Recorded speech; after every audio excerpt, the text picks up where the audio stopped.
je suis ravie de vous retrouver aujourd'hui pour vous présenter mes 4 dernières lectures. J'ai lu 3 livres papier et un livre en numérique. Je vais commencer par vous parler d'un thriller. Il s'agit de Un signe d'elle de Stéphane Gallas. Alors je pense qu'il y a 3 tomes qui sont sortis. C'est une saga, ici il s'agit du premier tome. J'ai lu un Agatha Christie. Il s'était dit, c'est mon premier Agatha Christie. Voilà, j'entends tellement parler de cette autrice. Alors je sais que c'est pas du tout récent, mais j'avais jamais lu de livre d'Agatha Christie, donc du coup je me suis décidée pour celui-là, qui est dans ses meilleurs, normalement. J'ai lu un Franck Tillier, Train d'enfer pour Ange Rouge. Il s'agit ici de son premier tome avec l'inspecteur Charcot. Et finalement, en numérique, j'ai lu Le syndrome du spaghetti de Marie Vareille. Je vais donc commencer par vous parler de ce roman, donc Un signe d'elle de Stéphane Gallas. J'ai voulu lire ce roman suite aux recommandations de Magda sur la chaîne Triple L de Mag, qui est vraiment Magdalena, voilà, c'est ma référence pour tout ce qui est thriller. Je me fie beaucoup à son jugement. Et elle avait adoré celui-ci. Il m'avait beaucoup intéressée parce que il y a une aura paranormale dedans. Et moi j'aime bien ça. Après, pour tout vous avouer, je suis assez déçue par ce roman. Je n'ai pas plus aimé que ça. Alors il y a effectivement du paranormal dans le roman. Je sais pas trop quoi vous dire parce que j'ai pas envie de vous dévoiler en fait l'intrigue. Du coup c'est un peu compliqué. Mais voilà, moi j'ai eu un souci par rapport à tout ce qui était paranormal. Voilà, j'en en dirai pas plus, mais ça m'a posé problème. Pour le petit pitch, on va suivre Niels. L'histoire commence quand il a 14 ans, il sort avec une certaine Stella, une fille assez particulière, très rebelle et très jolie aussi. Elle va lui faire promettre que si elle meurt, il doit mourir avec elle. Et voilà, il promet ça sans vraiment se dire qu'elle va mettre cette promesse à exécution. Et en fait, il se trouve que, si, Stella veut se suicider et elle exige que Niels respecte sa promesse et se suicide en même temps qu'elle. Sauf qu'au moment où elle se suicide, donc elle avait prévu une date, une heure, etc., eh bien, Niels n'arrive pas à le faire, il se défile et Stella meurt, mais pas Niels. On se trouve plusieurs années plus tard, je sais pas exactement quand, je crois que c'est 13 ans plus tard, je sais plus trop, enfin bref, vraiment de nombreuses années plus tard, Niels est devenu médecin, chirurgien je crois, enfin bref, un médecin voilà, assez réputé. Il a une femme, il a un petit garçon de 5-6 ans, et le souci c'est que le fantôme de Stella le poursuit depuis tout ce temps. Alors quand je dis le fantôme, c'est son souvenir, c'est pas le fantôme, voilà, c'est le souvenir de Stella. Il a vraiment développé de gros problèmes psychologiques suite à ça, à ce qui s'est passé quand il avait 14 ans. Et donc là, c'est l'anniversaire de, je sais plus, je vous dis, c'est peut-être le 13e anniversaire, je ne sais plus exactement. Ah non, c'est 15 ans. C'est l'anniversaire du 15e anniversaire du suicide de Stella. On arrive vraiment à la date anniversaire. Et il y a des phénomènes qui commencent à apparaître dans la maison, autour de Niels. Voilà, il voit des choses. Son petit garçon lui lâche des trucs invraisemblable. Il dessine, il fait un dessin avec sa famille et puis il met une autre fille qui dit à son papa qu'elle s'appelle Stella. Enfin voilà, il y a plein de petites choses comme ça qui font vraiment peur, on va dire, qui apparaissent. Et donc toi en tant que lecteur, tu te dis mais est-ce qu'il y a une explication logique à tout ça ou est-ce que c'est vraiment le fantôme de Stella? On ne sait pas trop. Et en fait, le roman est construit d'une drôle de façon. En fait, c'est comme si c'était une enquête avec des interrogatoires. Donc en fait, vous avez, par exemple ici, pièce numéro 18, 2 janvier 2019, et puis vous avez une adresse. Et alors vous avez donc un pan de l'histoire. Vous avez par exemple ici, donc c'est au tout début de l'histoire, pièce numéro 1 à 16, transcription révisée afin de publication, Niels ou la promesse. Donc en fait, quand tu commences le roman, tu te dis, moi en fait pour tout vous dire au départ, je pensais que c'était tiré d'une histoire vraie et que c'était vraiment tiré de pièces à conviction, mais je n'ai trouvé, enfin j'ai pas trouvé de traces de ça, mais le roman est construit de telle sorte que tu as l'impression que c'est basé sur des faits réels et sur vraiment quelque chose qui a été un interrogatoire de police quoi. Et donc c'est vraiment très particulier et en fait, moi, je n'ai pas compris ce principe-là, pour tout vous dire. Après avoir refermé le roman, je me suis dit, mais pourquoi l'auteur a fait comme ça? Je ne comprenais pas bien. C'est le premier roman de l'auteur et franchement moi j'ai trouvé que ça se ressentait beaucoup parce que je sais pas, il y a des maladresses en fait dans l'écriture. Il y a parfois des scènes, des éléments qui sont révélés dans l'histoire et en fait tu ne comprends pas pourquoi l'auteur met ça dans l'histoire parce qu'en fait ça n'a pas de lien avec l'intrigue, ça ne fait pas du tout avancer l'intrigue, ça n'a rien à foutre là, mais tu sens qu'il avait envie d'en parler, donc il le met, mais ça n'a rien à faire là, et c'est je pense, des maladresses qu'on peut faire facilement quand c'est notre premier roman. Pour avoir écrit aussi des romans, je pense que ce genre de choses, je l'ai fait aussi dans mon premier roman, peut-être même dans le deuxième. Voilà, je crois que c'est une erreur de débutant. Mais du coup, voilà, c'est un peu pénible parce que ça se voit que c'est son premier livre. Est-ce que c'est bien écrit? Moyennement, je vous dis, c'est pas que c'est mal écrit, mais je sais pas, c'est assez bizarre. La façon dont le roman est construit, moi, j'ai pas trouvé ça cohérent. Je comprends pas trop le principe. L'histoire en elle-même, je n'aime... Non, enfin, en fait, c'était addictif. J'avais tout le temps envie d'y retourner parce que je me demandais vraiment ce qui se passait et quelle était cette explication à tous ces phénomènes qui arrivaient. Et quand j'ai eu mon explication, en fait, elle m'a pas convenu. Voilà. Bon, voilà, ça c'est propre à moi-même, hein, mais du coup, je n'ai pas aimé. Oui, non, je sais pas. Je suis déçue. C'est pas ce que j'attendais de ce roman. Du coup, je sais pas si je vais lire le tome 2, enfin le tome 2, c'est Les Ombres de Salem. Alors apparemment, il faut les lire, vous avez en fait à la fin du roman, apparemment il faut les lire dans l'ordre, parce que je crois qu'on retrouve les mêmes personnages. En fait, ici, il y a une médium qui intervient dans l'histoire, et je pense que c'est la médium qu'on retrouve dans chaque tome. Mais voilà, je suis pas sûre à 100% de ce que je vous raconte, mais il me semble que c'est ça. Voilà, je sais pas si je vais lire Les Sorcières de Salem parce que... Enfin, Les Ombres de Salem. Franchement, je suis pas sûre parce que j'ai pas tant accroché que ça. Et je sais qu'en matière de thriller, il y a des auteurs qui sont beaucoup mieux. Donc, voilà, je ne suis pas encore décidée sur ce que je vais faire ou non. Le deuxième tome dont je vais vous parler, c'est Agatha Christie. Ils étaient 10. Donc, publié précédemment sous l'appellation Les 10 petits nègres. Il a été publié en 1939, donc on n'est clairement pas sur quelque chose de moderne. Pour autant, je trouve que ça ne se ressent pas tellement, le fait que ce soit vieux. Alors oui, la façon de l'écriture, la façon dont les personnages s'expriment, c'est vrai que c'est pas trop moderne, mais franchement, ça passe. Alors je vous avoue que j'en attendais beaucoup de ce roman, parce que je sais que, encore une fois, Magda, du triple L de Mag, adore cette autrice, elle est vraiment fan... très très fan de cette autrice.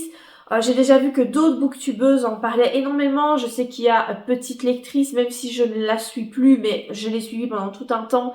Elle en parlait énormément. Agatha Christie est vraiment une autrice apparemment très convoitée. Il y a beaucoup de lectrices qui adorent Agatha Christie.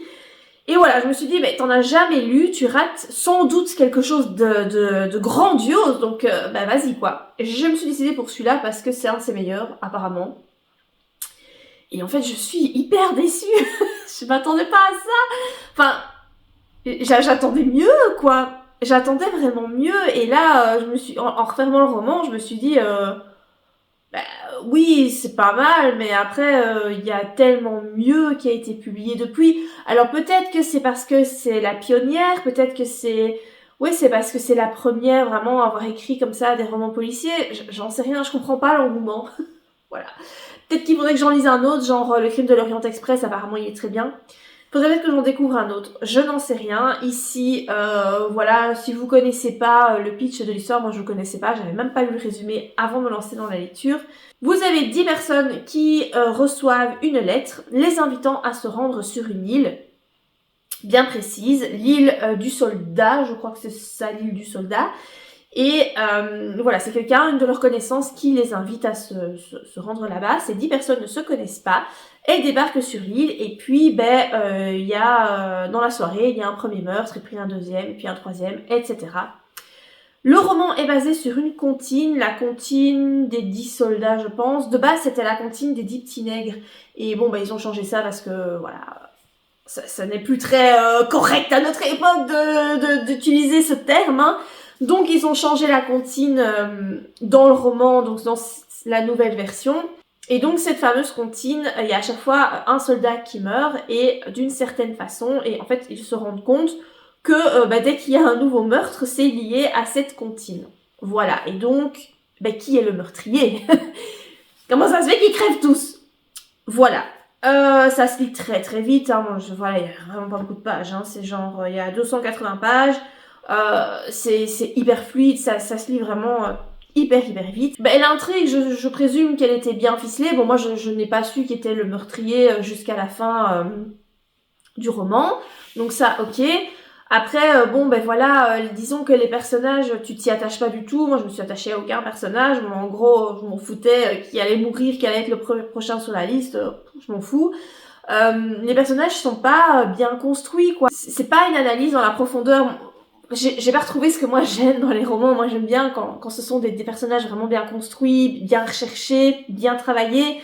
Ici, on n'est pas là-dessus. On est surtout sur un roman qui va vite, avec une intrigue haletante et du suspense, et vraiment voilà, essayer d'embrouiller le lecteur pour ne pas qu'il puisse résoudre la série de meurtres, quoi. Voilà, c'est pas trop pour moi, c'est vraiment pas trop ce que j'apprécie, donc malheureusement Agatha Christie, je suis fort déçue et je ne comprends toujours pas pourquoi toutes ces personnes apprécie autant Agatha Christie. Voilà, je ne comprends pas, c'est un mystère. Je vais peut-être essayer un autre roman et peut-être que ça marchera mieux avec Le Crime de l'Orient Express. Nous verrons. On reste dans les thrillers policiers avec donc Franck Tillier, Train d'enfer pour Ange Rouge. Donc c'est un roman qui est paru il y a très longtemps, en 2003. Et Franck Tillier, moi c'est un auteur que j'adore. C'est mon 5e Franck Tillier, donc franchement on peut pas dire, j'en ai quand même lu quelques-uns. J'adore Franck Tillier, je suis vraiment extrêmement fan de cet auteur. Ce que j'aime particulièrement chez lui, c'est qu'il nous embrouille l'esprit. En tout cas, moi, Franck Tillier, il m'embrouille, mais complètement. À un moment donné, en tout cas dans les 4 que j'ai lus précédemment, je savais plus quoi penser, je savais plus où j'en étais. C'était vraiment des livres que j'ai adorés, mais vraiment. Et puis, j'ai lu celui-ci, et j'étais vraiment déçue. J'ai pas du tout aimé, vraiment pas. Je me suis limite forcée à lire parce que vraiment j'ai pas du tout aimé et j'ai pas retrouvé le Franck Tillier que j'aime en fait. De par le style d'écriture, de par la conception de l'histoire, c'est pas du tout ce à quoi il m'a habituée. Et j'étais vraiment très très surprise. Donc je pense qu'il faut garder à l'esprit, et c'est ce que j'essaye de me dire, c'est que c'est un roman déjà qui est vieux. Et il a été publié en 2003, il y a quand même 21 ans. Il l'a sans doute écrit en 2002, donc il y a 22 ans qu'il a été écrit. C'est quand même assez vieux. Je suis pas sûre que c'est son premier roman. Je me demande si il me semble que c'est le 2e. Mais que le premier, en fait, est paru dans une petite maison d'édition. Il n'a jamais été réédité. Je pense que c'est ça. Donc en tout cas, si pas son premier, c'est son 2e. Donc voilà, il en était au début de l'écriture. Donc forcément, c'est un peu logique que ces romans publiés depuis sont meilleurs. Alors dans le style d'écriture, je peux pas dire que c'est pas bon, c'est pas du tout le cas. C'est très bien écrit, mais en fait c'est très détaillé. Il y a beaucoup de descriptions. Et moi je trouve que dans les thrillers, les descriptions, c'est pas le genre littéraire adéquat pour les descriptions, parce qu'en fait ça casse le rythme. T'as des descriptions d'autopsie. Au-delà du fait que c'est dégueulasse, c'est surtout, pour moi en tout cas, inintéressant, et je voyais pas du tout l'intérêt de commencer à décrire la façon dont il coupe le crâne, enfin ce genre de truc. Je sais pas, je m'en fous quoi, vas-y, viens-en au fait quoi, dis ce que t'as trouvé dans le corps, mais je m'en fous de savoir comment il arrive à autopsier le mec. Je compte pas faire médecin légiste, hein, donc je m'en fous.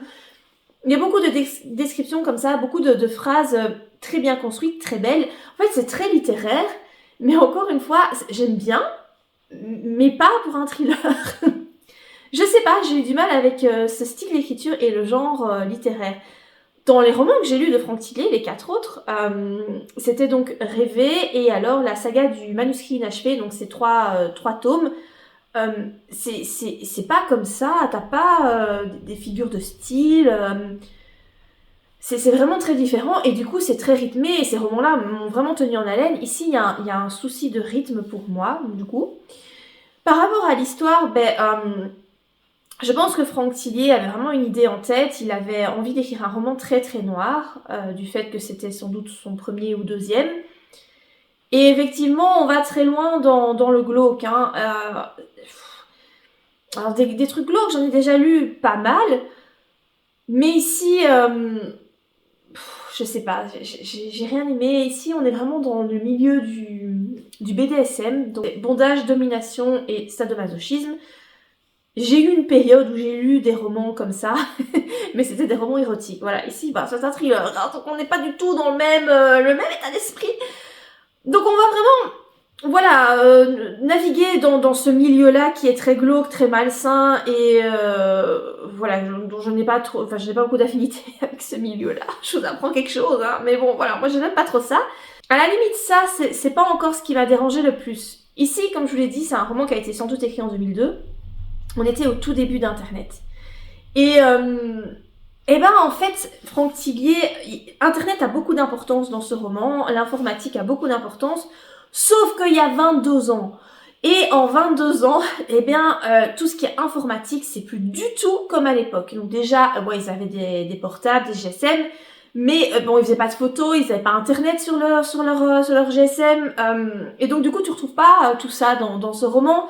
Alors il parle de cybercriminalité, sauf qu'à l'époque c'était pas du tout comme maintenant et tu vois qu'en fait il veut mettre ça en avant parce que sans doute qu'à l'époque c'était quelque chose que les gens ne connaissaient pas et donc il voulait vraiment pointer ça du doigt en disant attention Internet c'est dangereux, mais à l'époque c'était sans doute intéressant, mais bon maintenant voilà on le sait et puis les techniques ont évolué, etc. Et comme il en parle beaucoup dans le roman, en fait, tu lis ce genre de choses et tu te dis, oui, mais c'est bon, je sais, et puis c'est plus comme ça maintenant. Donc en fait, j'étais saoulée, en fait. Ça m'a saoulée. Voilà, j'étais pressée d'arriver à la fin. En plus, ah oui, autre chose, j'ai découvert l'identité du tueur assez vite, quoi. Et moi, franchement, question résolution d'enquête, je suis vraiment pas le couteau plus aiguisé du tiroir. Mais vraiment pas. Je suis naïve et en plus, je n'ai pas de logique. Voilà. J'ai pas du tout un esprit scientifique, donc du coup, moi c'est facile de me surprendre. Mais là, j'ai trouvé après, je sais plus, 100 pages, un truc comme ça. J'ai trouvé qui c'était.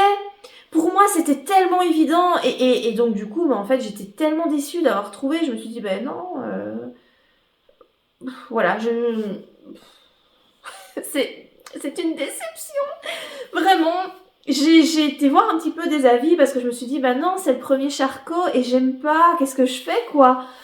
Et apparemment, il y a beaucoup de gens qui disent que ces premiers livres avec Charcot sont très glauques et voilà, que ce sont peut-être pas forcément les meilleurs, mais qu'après, c'est de mieux en mieux. Donc, je me dis peut-être que je vais poursuivre.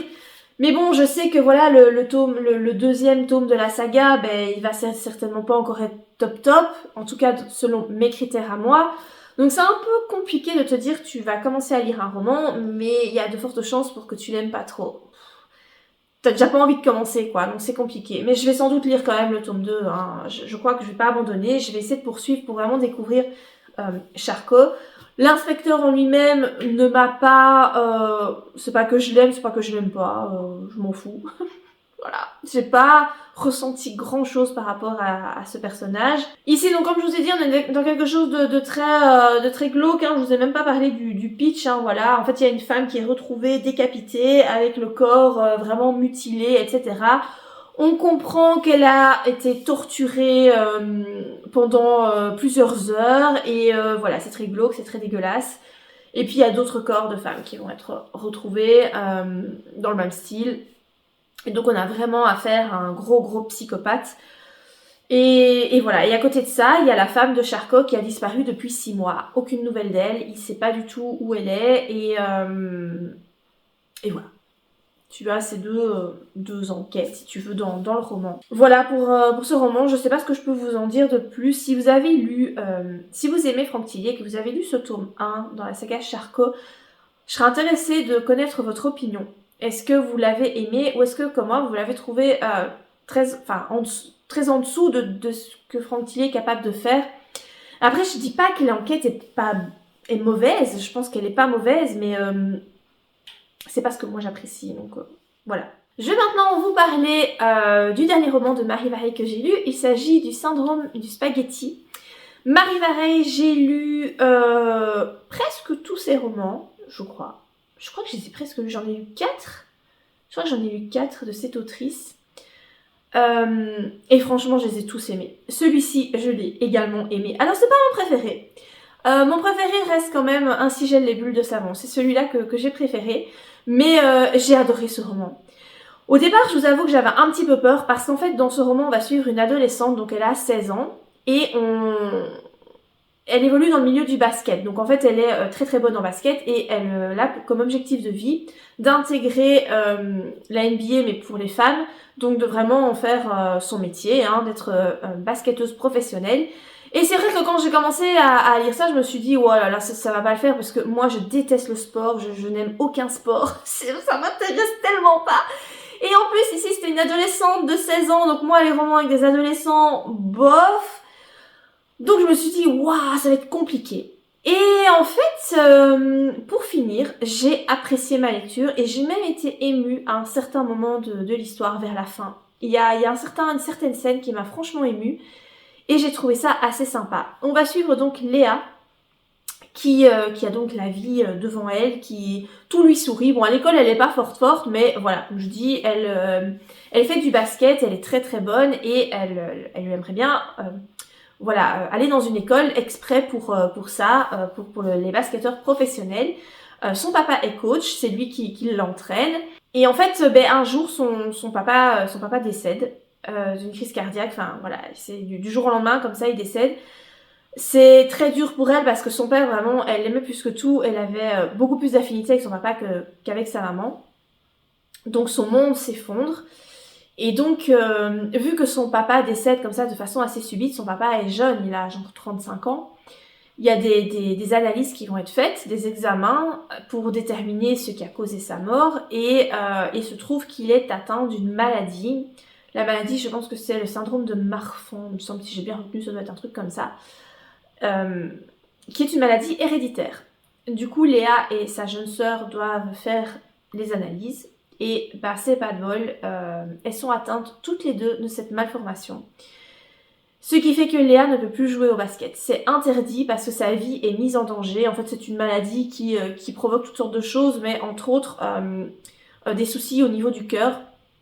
Et donc, tout ce qui est sport, vraiment avec des sports de contact, sont interdits, des sports vraiment assez durs, quoi, donc pas des sports doux, c'est interdit, donc forcément le basket, elle peut plus, et donc son monde s'effondre une deuxième fois, puisque non seulement son papa est mort, mais en plus son rêve en fait s'écroule, et donc elle va faire une espèce de dépression, et voilà, et en fait on va suivre Léa dans tout ce processus d'acceptation de sa maladie, de voilà, tout ce qui va tourner autour de ça.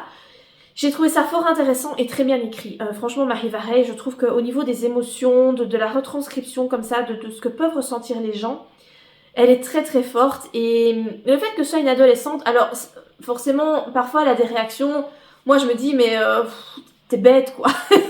Réfléchis un peu quoi, tu réagis comme une sale gamine. Mais bon, après voilà, je pense que c'est assez plausible du fait qu'elle est jeune, qu'elle a vécu quelque chose de difficile. Et j'ai trouvé que c'était un bon roman, j'ai apprécié. Voilà, encore une fois, ça confirme que j'apprécie beaucoup ce que fait Mary Varey. Il y avait une petite note aussi à la fin du roman que j'ai appréciée. Il se trouve qu'apparemment Mary Varey est atteinte de ce syndrome aussi, et donc je comprends que c'était important pour elle d'écrire ce roman, et pour moi, voilà, c'est une réussite. J'ai trouvé ça très très chouette et je vous le conseille parce que vraiment c'était un bon roman. Voilà par rapport à mes 4 dernières lectures. N'hésitez pas à interagir en commentaire. Je serais très curieuse d'avoir votre avis si vous avez lu ces romans. Et n'oubliez pas de liker la vidéo si elle vous a plu. Et je vous dis à bientôt pour de prochaines vidéos. Bye!